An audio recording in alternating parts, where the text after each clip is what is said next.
চলুন আজকে সেই ভাগ্যবান ব্যক্তিকে আমরা পেয়ে গেছি যে খালার কেউ নাই। চলুন দেখা যাক এই খালার। খালা কি লাগবে? রসুন আসেন। খালারে 1 কেজি পেঁয়াজ দেন ভাই। পেঁয়াজ কত করে? আচ্ছা 1 কেজি পেঁয়াজ দেন। আর কি খালা? রসুন। রসুন দেন আধা 1 কেজি।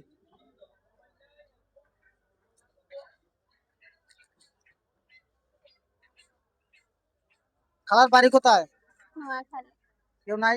আর কেউ নেই কে দাদা। ছেলে মেয়ে কি হইছে?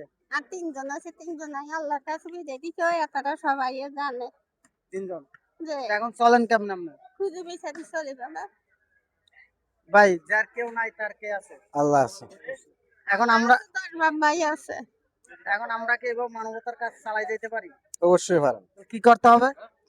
যতটুকু পারেন আর্থিক সাহায্য করবেন। অবশ্যই লাইক কমেন্ট শেয়ার করে থাকতে দিলে আমরা কোত্থেকে দেবো? আমরা তো আর কোটিপতি না। ঠিক আছে, এটাও ঠিক আছে। ধরেন এই খালার 1 কেজি পেঁয়াজ দেন। ধরেন খালা 1 কেজি পেঁয়াজ দেন।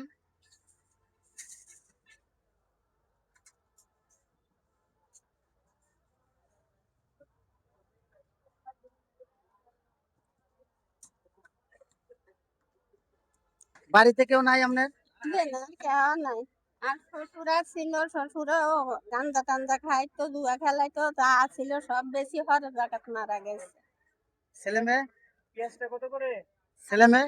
আগে আরো গেছে বিয়া করেই হর বাইথা। পোলাপান নাই? তারা আছে, আমি বাই ঘর দুয়ারও যাই। ছেলে মেয়ে নাই? আমি বাই ঘর দুয়ারও যাই। বাড়িঘর জানা ঠিক আছে, ছেলে মেয়ে নাই? হেরা আছে। ছেলে আছে আপনার? আর কেউ নেই। আর 3 জন হয়েছে, 3 জন আমি আল্লাহর কাছে বিদায় দিচ্ছি মানে মারা গেছে সব? যে যাও। রসুন দানা দেন। আর কিছু লাগবে? তারা এক পা আদা লইবে। হ্যাঁ? এক পা আদা। আদা। এ আদা দেন। এলন 250 গ্রাম আদা দেন। আদা। আর কিছু লাগবে? না কিছু লাগবে তাহলে না। আমার দর্শকের বলেন লাইক কমেন্ট শেয়ার করে যারা আমি গরিবের পাশে দাঁড়াইতে পারি। আমি গরিবের বয়সে যেন এরা দাঁড়াইতে পারে, করে দোয়া করবেন সবাই আল্লাহর কাছে।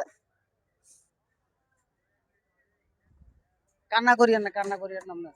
কারণ আমাদের জন্য দোয়া করলে আমরা তার মানবিক কাজগুলো চালাই যেতে পারি। আল্লাহর কাছে দোয়া করি আমরা, দর্শক জন দোয়া করে, আল্লাহ করে, আল্লাহ যেন আল্লাহ করে হে তৌফিক দান করে আল্লাহ পাকের দরবারে। অবশ্যই আমরা বাজারের টাকাগুলো আমাদের পারিবারিক বাজার করতে দিচ্ছে, সেই টাকা দিয়ে আমরা গরিবের সাহায্য করতেছি।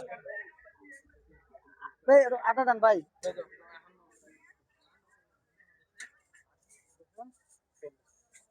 কয় টাকা হয়েছে আপনার ভাই?